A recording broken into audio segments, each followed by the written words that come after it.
So this is the leg extension machine. It's gonna work your quads, all 4 parts.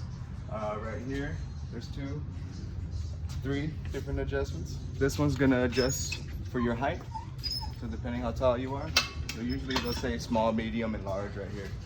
This is gonna extend in or out just depending on how much you can flex your knee or extend it.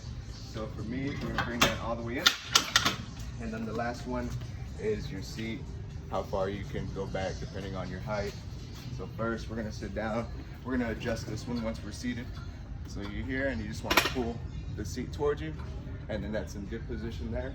From there, you wanna keep your toes curled up, shoulder width apart, good posture, leaning back. You can hold the handles if you need to feel comfortable. And then you're gonna come up, pause at the top, and then control them back down. You want to breathe in coming down and exhale as you push up. Nice and controlled.